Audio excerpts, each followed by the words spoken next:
और प्रदीप करमाली का इतिहास ठीक ठाक नहीं रहा है। वो उत्पाद एवं मद्य निषेध विभाग में काफ़ी दागी माने जाते हैं। इन्हें जोहार, नमस्कार। आज हम एक चर्चित वीडियो की बात कर रहे हैं जिसमें एक एक्साइज दरोगा प्रदीप करमाली हजारीबाग जिले के शराब दुकानों में शराब बेचने वाले कर्मियों के साथ मारपीट करते हुए दिख रहे हैं। यह वीडियो काफ़ी वायरल हुआ है और बताया जा रहा है कि हजारीबाग जिले में इनकी पोस्टिंग कुछ दिन पहले हुई है। ये लोहरदगा में पहले पदस्थापित थे और प्रदीप करमाली का इतिहास ठीक ठाक नहीं रहा है।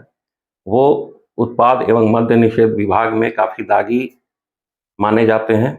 इन्हें हजारीबाग भेजा गया है और हजारीबाग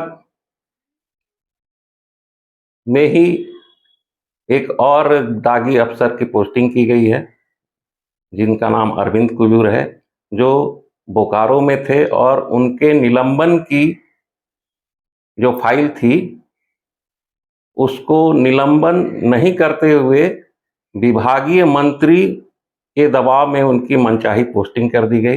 पिछले दिनों अरविंद कुजूर जो सहायक आयुक्त हैं उत्पाद विभाग में, उनके ऊपर यह आरोप लगा था कि वो दुकानदारों से सीधा कमीशन मांगते हैं।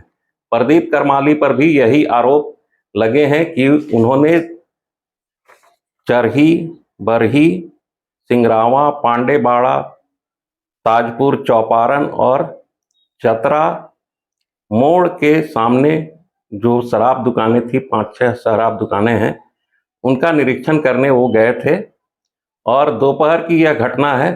और निरीक्षण के क्रम में उन्होंने सीधे दुकानदारों से 3% कमीशन मांगा।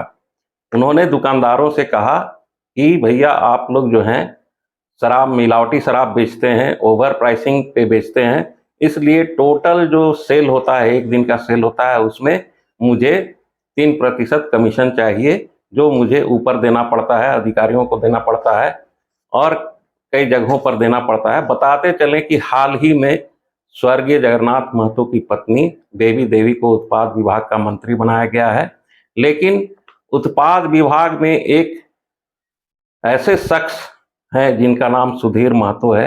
वो काफ़ी अभी चर्चा में है।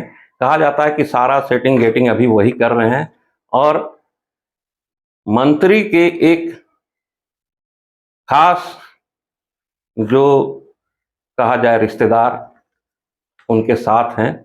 नाम हम नहीं बताएंगे, नाम बताना राजनीतिक मजबूरी है और कुछ अन्य कारण भी हैं, लेकिन यही दोनों जोड़ी की वजह से उत्पाद विभाग या उत्पाद महकमा काफ़ी बदनाम हो रहा है।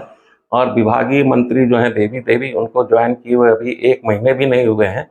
अब उपचुनाव की भी घोषणा हो गई है, डुमरी उपचुनाव होना है, तो कमोबेश या विपक्ष के लिए एक मशाला है। विपक्ष हमलावर है कि किस तरह उत्पाद विभाग में दागियों को मनचाही पोस्टिंग दी जा रही है और प्रदीप करमाली जो उत्पाद निरीक्षक हैं और अरविंद कुजूर जिसको निलंबन की सजा की जगह बेहतर पोस्टिंग, मनचाही पोस्टिंग दी गई और वो भी पैसे लेकर। पिछले महीने ही उत्पाद विभाग में एक नहीं 3 दर्जन से अधिक अधिकारियों की ट्रांसफर पोस्टिंग की गई, जिसमें व्यापक पैमाने पर पैसे का लेन देन होने की बातें सामने आ रही है। तो जब से झारखंड में नई उत्पाद नीति लागू हुई है, जो Chhattisgarh state marketing corporation limited के द्वारा बनाई गई थी, उस कंपनी द्वारा बनाई गई शराब नीति अभी तक झारखंड में लागू है। हालांकि सरकार ने उत्पाद नीति लागू होने के बाद जो लक्ष्य निर्धारित किया था 2022-23 के लिए, उसमें तो सरकार लक्ष्य के करीब पहुंची नहीं, लेकिन 2050 करोड़ रुपए 31 मार्च 2023 तक वसूली दिखाकर सरकार यह बड़ी उपलब्धि मान रही है कि हमने बहुत बड़ा काम किया। लेकिन 1 मई के बाद से झारखंड के 5 जिलों को छोड़कर 19 जिलों में खुद Jharkhand state marketing corporation limited या Jharkhand state beverage corporation limited कहें हम, वो शराब की दुकानों का संचालन कर रही है। और हजारीबाग की बात करें तो वहाँ पे कुल 70 दुकानें हैं और 70 दुकानों में 280 सेल्समैन हैं जो शराब की बिक्री प्रतिदिन करते हैं और औसतन एक दुकान से 4 या 5 लाख रुपए की आमदनी प्रतिदिन की होती है। तो ऐसे में कुल मिलाकर कहा जाए तो 70 दुकानों के सेल का 3% प्रदीप करमाली को चाहिए। लोकतंत्र 19 ने जब प्रदीप करमाली के मोबाइल पर संपर्क करने की कोशिश की या और सहायक आयुक्त जो हैं अरविंद कुजूर के मोबाइल पर संपर्क करने की कोशिश की गई तो उनका मोबाइल नॉट रीचेबल बताया। कई बार फोन लगाया गया तो फोन नहीं लगा। इस पूरे प्रकरण की बात करें तो पूरा मामला जो है थप्पड़ मारते हुए, सेल्समैन को थप्पड़ मारते हुए प्रदीप करमाली का वीडियो काफी वायरल हो रहा है। इसी सिलसिले में लोकतंत्र 19 में भी उनका पक्ष लेने की कोशिश की थी, लेकिन उनका फोन आउट ऑफ रीच बताया गया। अब यह सवाल उठता है कि पिछले 3 महीने से JSBCL राज्य के 1580 दुकानों में से 5 जिले को छोड़ दिया जाए तो वहां पे शराब की दुकानों का संचालन कर रही है। और कितना रेवेन्यू बढ़ा, कितना नहीं बढ़ा, इसकी तो कोई जानकारी नहीं है। लेकिन अभी आपको बता दें कि 1 महीने से उत्पाद आयुक्त का पद खाली है। उत्पाद आयुक्त के रूप में करण सत्यार्थी यहाँ थे जो एक बेहतर दिशा में जा रहे थे, लेकिन सरकार ने उन्हें हटा दिया। अब उत्पाद आयुक्त का पद खाली है। उत्पाद विभाग के मुखिया खुद उत्पाद सचिव हैं, उसके बाद विभागीय मंत्री हैं और उनके अधीनस्थ जो हैं संयुक्त सचिव स्तर के अधिकारी हैं। तो ऐसे में यह कहा जाना कि झारखंड से शराब की ओवर प्राइसिंग को कम करने की दिशा में कोई ठोस कार्रवाई पिछले 2-3 महीने में नहीं हुई है। हाँ, कई जगहों पर अवैध शराब की खेप जरूर उत्पाद विभाग की टीम ने बरामद की है, तो यह कोई बड़ी उपलब्धि नहीं है।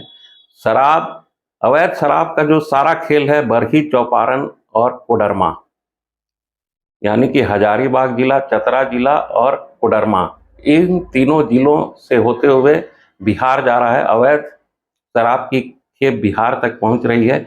इसमें उत्पाद विभाग के कतिपय अधिकारियों की भूमिका पूरी तरह संदिग्ध है। इस सिलसिले में सरकार को गंभीरता से सोचना चाहिए। और अभी भी जो हम लोग देखें तो प्लेसमेंट एजेंसियों को जो काम देने की बात हो रही है, तो सभी जिलों में प्लेसमेंट एजेंसियां को काम नहीं दिया गया है। सिर्फ 5 जिले हैं और खूंटी, लोहरदगा, सिमडेगा, इन 3-4 जिलों को छोड़कर अन्य सभी जिलों में JSBCL ही शराब बेच रही है। अब ऐसे में यह 2023-24 का जो लक्ष्य है, भारी भरकम लक्ष्य है, उसे कैसे विभाग पूरा करेगा, यह बहुत बड़ा प्रश्न है। और अब एक राजनीतिक खेमे में यह चर्चा हो रही है कि उपचुनाव की घोषणा हो गई है, तो चुनाव की फंडिंग की भी आवश्यकता है। तो इसलिए राजनीतिक दल के कुछ जो विश्लेषक हैं उसे उस जो कमीशन मांगने की बात आ रही है वह उससे जोड़कर इसे राजनीतिक रूप भी देना चाह रहे हैं। तो देखा जाए तो यहाँ पे शराब का जो चोखा धंधा है, और यह कहा जाता है, एक पुरानी कहावत है कि पूत के जो पांव हैं वो पालने में ही दिख जाते हैं। तो इसे समझने की जरूरत है और जो दागी अफसर हैं उनके खिलाफ कार्रवाई करने की आवश्यकता है। फिलहाल लोकतंत्र 19 के लिए मैं दीपक अपने सहयोगी मिथिलेश के साथ। नमस्कार, जोहार।